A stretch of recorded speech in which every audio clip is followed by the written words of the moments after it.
Olá, Vitor. Olá. Bem-vindo de volta aqui. Muito obrigado. Já é a tua casa também, Também, sim.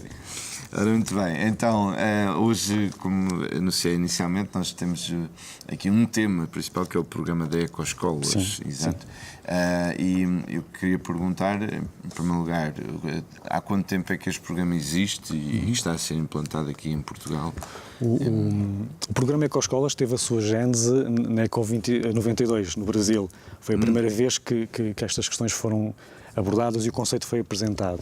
Depois, a nível mundial, com o apoio, na altura, da Comunidade Europeia, foi implementado pela primeira vez em 4 países na Europa, portanto, Reino Unido, Dinamarca, Grécia e Alemanha, e chegou a Portugal em 1996, portanto, fizemos há relativamente pouco tempo, 20 anos. Há 20 anos. 20 anos, sim. Portanto, há 20 anos que o programa Ecoescolas em Portugal está a ser implementado, seguindo toda a metodologia que lhe está subjacente, que aqui no vídeo que nós tivemos a oportunidade de ver não é claro, mas que pressupõe 7 passos, que todas as escolas têm que, de alguma forma, a seguir. Há um primeiro passo que tem a ver com a constituição do Conselho Ecoescolas, portanto, é criado uma task force, digamos assim, um grupo de trabalho que envolve maioritariamente estudantes, portanto, isto é muito centrado no estudante e no aluno. Deve ser também constituído por, dependendo dos níveis de ensino, por exemplo, por encarregados de educação, naturalmente. Trata-se de menores ou maiores de idade. Exatamente, sim. Deve também contemplar professores, pessoal docente e não docente, e, muito importante, o envolvimento da comunidade, ou seja, com agentes locais, a Junta de Freguesia, a Câmara Municipal. Aliás, a presença das câmaras municipais nestes conselhos é um requisito, digamos assim. A metodologia depois passa para uma outra fase, que é a fase da auditoria ambiental, em que as crianças, em conjunto com os adultos, vão fazer um diagnóstico de situação. O que é que se passa? Que fazem a própria auditoria. Sim. Tornam-se auditores por um dia. Às vezes por mais do que um dia. Sim. Portanto, há uma metodologia associada à auditoria que é apresentada e que eles devem, de alguma forma, seguir. Bem, fazem um diagnóstico de situação em termos de desempenho ambiental da escola, no que diz respeito a várias dimensões, a água, resíduos, energia, espaços verdes. Em função deste diagnóstico, depois um outro passo, que é o plano de ação. Ou seja, tendo em conta este diagnóstico inicial que nós fizemos, o que é que nós nos vamos propor a fazer para melhorar aquilo que identificamos como menos bom? Okay. Obviamente, não é só chegar à conclusão, mas não vamos fazer nada. Claro, é importantíssimo definir um plano de ação e a ação. Depois há passos seguintes, como por exemplo a necessidade de avaliar e monitorizar este plano de ação, para eles tentarem perceber até que ponto é que aquilo que se propõe a fazer está ou não a ser conseguido, não é? É importante também incorporar estas questões no currículo, portanto, nas disciplinas. Quando se fala, por exemplo, em qualidade da água, aposta-se muito no ensino básico na questão das ciências naturais, por exemplo. Sim, com certeza. Por exemplo, a matemática, estranhamente, pode-se pensar que não tem nada a ver, mas quando nós, por exemplo, monitorizamos os consumos de energia nas escolas, eles trabalham a questão da matemática. Claro. Depois há um outro passo que tem a ver com o envolvimento da comunidade académica, não só da comunidade académica, mas toda a comunidade envolvente. Com parcerias locais que potenciam algumas ações concretas na comunidade, não é? E não só o envolvimento da comunidade, mas depois a questão da comunicação. Comunicar aquilo que se vai fazendo, as melhorias, os constrangimentos, isto é muito importante. Tentar que isso passe fora dos muros das escolas, não é? Para fora dos muros da escola, mas não esquecendo a escola em si. Exato. Porque é importante, de igual modo, comunicar internamente aquilo que se vai conseguindo, porque é também uma forma de motivar e catalisar a ação. Não é? Depois há um último passo que a metodologia define como ecocódigo. Ou seja, é um código de conduta que, de alguma forma, a escola e toda a comunidade académica, toda a comunidade escolar, se propõe a seguir, digamos assim, com 10 a 12 motes, em que se desafia um bocadinho a redução dos consumos energéticos, a redução da produção de resíduos, etc. pontual, mas que se, exatamente. se prolonga no tempo. Não é? Aliás, o programa Ecoescolas e esta metodologia é replicável todos os anos. Ou seja, todos os anos se volta ao início. E tem que se fazer novamente um conselho Ecoescolas, uma auditoria. Sempre. Às vezes há a ideia que quem é uma ecoescola tem tudo feito. De todo. Uma ecoescola é uma instituição e um conjunto de pessoas que se preocupa com estas questões ambientais na escola e na comunidade e que sistematicamente vai tentando uma melhoria contínua, digamos assim. Claro. E não é obrigatório as escolas entrarem neste programa. Não é. Não é. Até ver. Até ver. Não é obrigatório. Isto é um programa voluntário que, para todos os efeitos, isto é gerido internacionalmente pela Foundation for Environmental Education. Em Portugal, desde 1996, é gerido pela Associação Bandeira Azul da Europa, que toda a gente conhece muito por força das bandeiras azuis, Claro. mas eles têm outros programas. E é perfeitamente voluntário. O que, entretanto, aconteceu há muito pouco tempo, foi uma resolução da Assembleia da República, de abril, em que a Assembleia, de alguma forma, aconselha ou preconiza ao Governo a fazer uma avaliação do impacto do programa Ecoescolas e depois, em função desta avaliação, alargar a todas as escolas e a todos os níveis de ensino, inclusive. Uau. Okay? E neste momento há a ideia de quantas escolas é que aderiram já ao programa? Sim. Há alguns dados muito curiosos da própria associação. Por exemplo, no primeiro ano, em 96, houve 30 escolas inscritas. Este ano já ultrapassa as 1.600 escolas inscritas. Atenção, destas 1.600 escolas, nem todas, no fim, são reconhecidas como ecoescolas. Há um galardão que é atribuído, que reconhece o trabalho de mérito das escolas na educação ambiental para a sustentabilidade, que é a bandeira verde. Não é? Mas destas 1.600 escolas deste ano, provavelmente nem todas irão receber o galardão. Porquê? Porque não cumpriram tudo aquilo que tinham definido no plano de ação, Claro. etc. Pode ser que para o ano consigam. Sim, até porque há um dado interessante que é a reincidência, digamos assim. Quem entra pela primeira vez no programa dificilmente sai. Pois. O ano a seguir quer sempre voltar outra Quer vez, sempre a ver voltar como é a que estão as seguir. coisas, o que é que se pode Sim. fazer, não é? Sim. Então, nós já falamos um bocadinho aqui de que isto pode-se aplicar a todos os níveis de ensino, desde o quê? Desde uma pré-primária até uma universidade? Sim, pronto, o conceito e o programa foi desenhado para o ensino básico, essencialmente básico e secundário.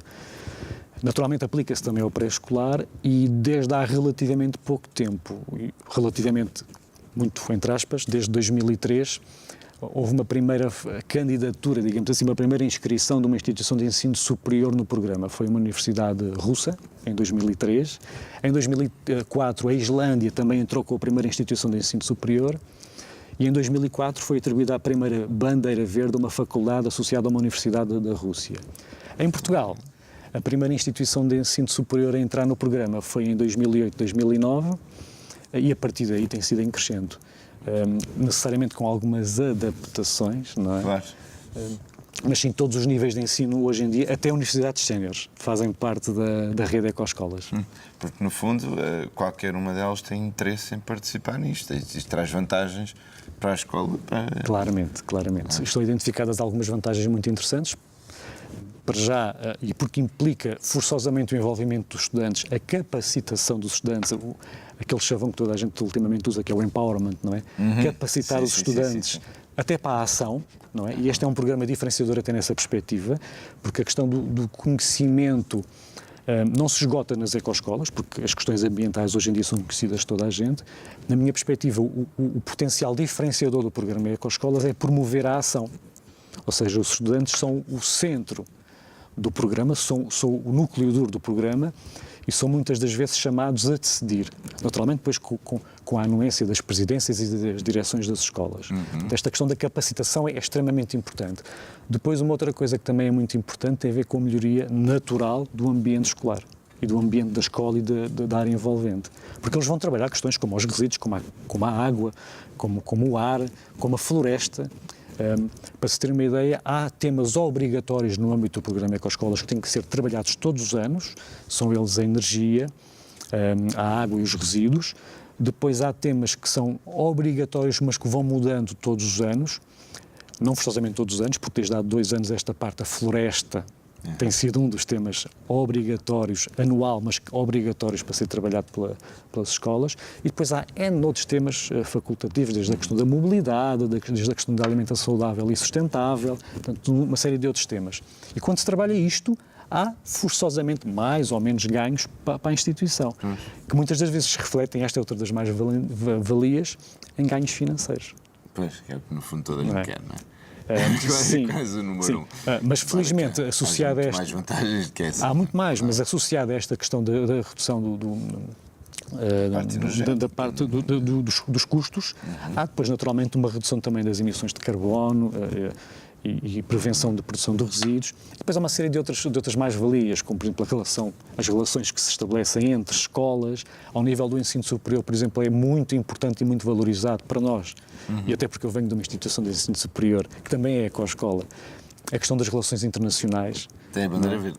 Temos a bandeira verde, sim. Este ano estamos a concorrer para aquela que será a nossa 8ª bandeira verde. Portanto, Consecutiva? Consecutiva, sim. Fomos uma das primeiras instituições de ensino superior em Portugal. Fomos, aliás, a segunda. A primeira é a nossa congénere de Coimbra. Mas sim, de forma consecutiva, não é? Até porque depois às tantas ganha-se um estatuto que não se quer perder, não é? Como é óbvio, e neste momento... É o mesmo que uma praia perder a bandeira azul. Que se calhar é mais fácil, não sei. Mas... Não, os requisitos, tanto para uns como para outros, são muito apertados e são muito exigentes, e há uma pool de avaliadores que no fim de cada ano avalia aquele que é o trabalho que é desenvolvido pelas escolas. Portanto, não se pense que é só porque se está no programa que a bandeira verde é conquistada. Não, aliás, como eu vos disse há bocado, Claro. nem todas as escolas que estão no programa Ecoescolas recebem o galardão bandeira verde. Pois, obviamente. Mas também a pessoa fica com um ensinamento básico sobre estes assuntos ambientais que depois pode aplicar noutras... Essa é uma outra vantagem. Na sua vida particular. Essa é uma outra vantagem, sim. A questão de um dos passos que foi associado, ou que está associado à metodologia, é a questão da integração destas matérias nos currícula, não é? Portanto, e quem trabalha isto nas diferentes disciplinas, também há diferenças na abordagem, tendo em conta os diferentes níveis de ensino, acaba por desenvolver conhecimentos e competências, e uma questão que é diferenciadora no programa que eu há bocado já de alguma forma referi, não é só a questão do conhecimento e da competência, mas é a mobilização para a ação. Não é? Sim. E que se vai claramente além dos muros da escola. Não é? Claramente. Nós temos tido, e a título particular, aquilo que foi a nossa experiência este ano, algum trabalho conjunto com a Junta de Freguesia do Parque das Nações, porque é onde nós estamos localizados, que também é uma ecofreguesia. Também existe. Temos tido algum trabalho conjunto que vai claramente além daquilo que é os muros da escola. Portanto, atividades conjuntas com outros agentes locais, parcerias até com meios de comunicação social local, que promovem também um pouco a divulgação daquilo que nós vamos fazendo, numa perspectiva de catalisação de vontades, digamos assim, extrapolar um bocadinho aquilo que é os muros das instituições de ensino. E este programa de Ecoescolas, isto foi ao longo dos anos, recordo-me, desde 92, não é? No Brasil. 92 a ideia, 94 as primeiras escolas e 96 a primeira vez em Portugal. Pronto, e desde aí o programa tem tido também melhorias, tem estado... Ou tem sido sempre o mesmo, os parâmetros? Não, há ligeiras diferenças no que diz respeito a alguns requisitos associados à metodologia em diferentes países. Não é? Só para ter uma ideia da dimensão da coisa, porque eu acho que é importante também saber isto, neste momento o programa está a ser implementado em cerca de 67 países. Cerca de 67? Países. Pois. Destes 67 países estamos a falar de um universo de cerca de 52 mil escolas, cerca de 19 milhões de estudantes, que fez com que, por exemplo, há relativamente pouco tempo, fosse reconhecido pela Unesco como a maior rede de estudantes, de professores de escolas a trabalhar estas questões de educação ambiental para a sustentabilidade. Não é? E depois há aqui algumas pequenas nuances, mas os princípios são aqueles que estão definidos. Estavam bem pensados desde o início. Sim. Depois há necessidade, naturalmente, até porque falámos disto há pouco, dos diferentes níveis de ensino, de haver aqui ligeiras adaptações que o próprio programa e a própria metodologia, e em Portugal a própria Associação Bandeira Azul da Europa, possibilita. Por exemplo, aquela que é uma auditoria ambiental que é feita no ensino básico não pode ser a mesma que é feita no ensino superior, por exemplo. Não é? Pois. No nosso caso em particular, e em conjunto com outras instituições de ensino superior, fizemos uma adaptação tendo em conta aquilo que é os requisitos da norma 22.000, que é para efeitos de certificação ambiental. Enquanto a generalidade das escolas aplica um questionário aos estudantes em que basicamente tentam determinar, por exemplo, o nível de conhecimento dos estudantes, aquilo que nós fazemos é a determinação da pegada ecológica ou da pegada carbónica de toda a comunidade académica. Portanto, que é ligeiramente diferente. E depois aproveitamos muito disto para uma outra coisa que é diferenciadora ao nível do ensino superior, que é a investigação.